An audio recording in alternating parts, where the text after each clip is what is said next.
It's Monday, October 23rd, 2023, and I'm Dave Sobel. 4 things to know today. The slow burn of AI adoption, why waiting could be a mistake. Artificial intelligence in governance. New York City shows the good, the bad, and the ethical gray area. The MSP product market shakes up. ScalePad, Huntress, and compliance risk make moves. And healthcare and football through the lens of AI, what Microsoft and Amazon Prime are up to. This is the business of tech. Don't you sometimes wish you could see what's happening in your customers' IT rooms you manage without needing to be there? Sentry from RF Code is the answer. Live and recorded video with motion detection offers better visibility than being there. Thermal imaging with 768 monitoring points combined with ambient temperature and humidity. And it's so easy to set up. Plug it in, scan the QR code, and you're done. Sentry helps you know about IT issues before your clients do.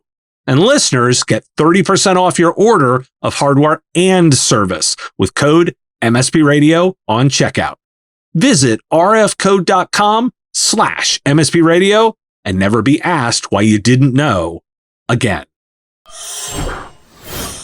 Before I do too many AI stories, let's talk about the actual reality on the ground, as generative AI has not significantly impacted IT spending, according to Gartner. While global IT spending is expected to increase by 8% in 2024, generative AI has yet to drive notable increases in the short term. However, Gartner predicts that this will change in 2025 as more tangible business use cases and increased investment in the technology emerge. Despite the current lack of impact, organizations are still investing in broader AI and automation strategies to optimize efficiency and bridge IT talent gaps. According to a report by the International Data Corporation, spending on generative AI solutions is predicted to reach $143 billion by 2027. This represents a compound annual growth rate of 73.3% over the forecast period of 2023 to 2027. The report highlights that generative AI is a transformative technology and with significant business impact, and its growth rate is more than twice that of overall AI spending. IDC also forecasts a natural progression from early experimentation to widespread adoption of generative AI tools in the coming years. According to research by Indeed, almost a fifth of jobs will be severely impacted by artificial intelligence. The report found that all jobs face potential exposure to AI-driven change, with 19.8% of jobs facing the highest possible exposure. Indeed is using AI to improve job connections and provide recommended salaries and job applications for employers. And Axios covers the potential bubble here. Predictions of a massive payoff from AI investments are soaring, but the actual profit and revenue in the sector remain sparse. Despite skepticism and warnings of an AI-driven apocalypse, AI is currently a hot genre in tech investment, with $17.9 billion invested in startups during the third quarter. The extreme predictions of AI's impact and potential profit come from the venture capital and investing leaders, while practical difficulties in machine learning are often overlooked. Some see the AI wave as the latest leap in digital technology's capabilities, with expected financial winners and losers, productivity gains, and economic disruptions. Why do we care? While I believe AI is one of the most significant technology shifts seen in a while, the timeline of the impact is up for debate. Analysts like me are almost always more aggressive about timelines than reality. That's good. You probably have more time than you might think to be effective. Yet do not take that as a sign to wait and see. The trick to momentum is that getting started is always the most challenging part, and only when you're at speed can you see the progress in the rearview mirror. If we're debating 2024 versus 2025, most organizations will need to build up capacity and experience to take advantage, and that means planning now. Waiting might leave you and your clients playing catch-up in a game where first movers could have a significant advantage. New York City Mayor Eric Adams has announced the rollout of an artificial intelligence action plan to govern AI and improve the quality of life for New Yorkers. The plan includes 37 actions, with 29 set to be implemented in 2024.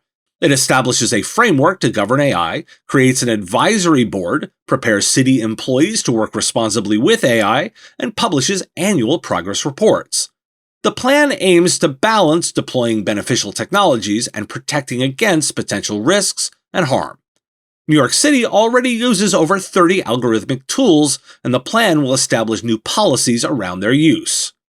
And during a press conference, Adams then revealed that his office has been robocalling residents with an algorithmically generated version of his voice, speaking languages he does not actually speak. The calls, ongoing since March 2022, have misled New Yorkers into believing that the mayor speaks Spanish, Mandarin, and Yiddish. Critics have condemned the use of deepfakes, calling it deceptive and unethical. The company responsible for developing the robocalls, Voice Lab by 11 Labs, has faced scrutiny in the past for misuse cases of its technology. And while I'm covering cities, Axios covered how Bloomberg has launched a platform for city leaders to test and develop AI tools. AI can help track traffic patterns, expand language access through chatbots, and speed up paperwork processing. However, it is meant to complement human efforts, not replace them. Why do we care? I can put the good and the horrifying right next to each other. Yay, building a plan. Boo, potentially misleading your constituents. And it's essentially that simple. The area to focus on is helping customers plan, but also to help them not make boneheaded mistakes. Particularly for those in public service, getting this balance right is critically important. The opportunity lies in positioning your company as the balanced voice that helps clients reap AI benefits while steering clear of ethical or legal landmines. Let's hit some news from the MSP product space. ScalePad announced the acquisition of Quoter, a quote-to-cash and contract management solution for managed services providers. This acquisition enhanced ScalePad's platform by providing integrated revenue operations tools specifically designed for MSPs, combining asset lifecycle management, VCIO, QBR, business intelligence, and compliance functionality. Huntress has launched a managed detection and response solution specifically designed for Microsoft 365, aiming to address the increased issues of business email compromise and account takeover attacks faced by small and mid-sized businesses. The product detects and prevents suspicious logins, permission changes, and privilege escalations, mitigating the impact of such attacks. It also offers instant lockdown capabilities to curb suspicious activity. Bellini Capital has invested $3.5 million in Compliance Risk, a New Hampshire-based managed service company. Compliance Risk, soon to be rebranded as Compliance Scorecard, provides governance software for managed services companies. The investment will be used to expand product offerings. Bellini sees this as an opportunity for managed service providers to migrate towards cybersecurity services. Compliance Risk will establish a team in the Tampa Bay area, complementing Bellini's Connect Secure staff.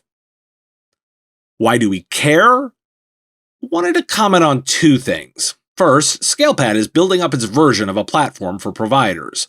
Expect them to continue to acquire, and I suspect we should put a timer of 18 to 24 months on them being acquired. Second, I wanted to observe a detail I found in the press release and covered by the Tampa Bay Business Journal about compliance risk investment. Interestingly, Bellini Capital put a "you will build out in Tampa Bay" plan as part of the deal. Remember, companies are bought, not sold, so the buyer gets to dictate a lot, and it can be anything they prioritize. Here, it's location. This isn't a judgment, it's an observation. It serves as a reminder that acquisition and investment deals can come with conditions that align with the investor's broader strategy or vision. Microsoft has introduced new healthcare data solutions and AI capabilities aimed at improving patient and clinician experiences. Leading healthcare organizations have already utilized these advancements, reporting time savings and improved patient care. The solutions in Microsoft Fabric unify and secure data access, while Azure AI services provide insights for informed decision-making. Azure AI HealthBot now includes generative AI capabilities supporting patient engagement. Microsoft Viva also offers new features, including an AI-powered skills service and a multi-channel communications hub, demonstrating their commitment to enhancing the healthcare sector. Amazon Prime's Thursday Night Football is using artificial intelligence to enhance the viewing experience. Viewers watching the game in Prime Vision with next-gen stats can see potential blitzes before they happen, thanks to a feature called Defensive Alert. The AI-powered model analyzes player movement patterns and highlights those with a high probability of blitzing. The model is trained to identify unique blitzing players and uses tracking data from next-gen stats. The goal is to provide viewers with a quarterback-like perspective of the game. The model has successfully predicted blitzes, but it also learns from feedback from a panel of football experts. The use of AI technology is restricted for teams and does not provide an advantage during games. Why do we care? I highlight use cases to get the creative mind flowing, and for many football fans, this use of data and insights will be tangible. It's a great example, too, providing insights from experts to non-experts.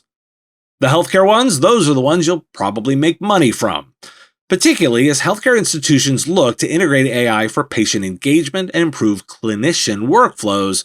MSPs should prepare to support those sophisticated IT needs. Thanks for listening. Apparently, it's Slap Your Annoying Coworker Day. Don't do that one. I will talk to you again tomorrow. The Business of Tech is written and produced by me, Dave Sobel, under ethics guidelines posted at businessof.tech.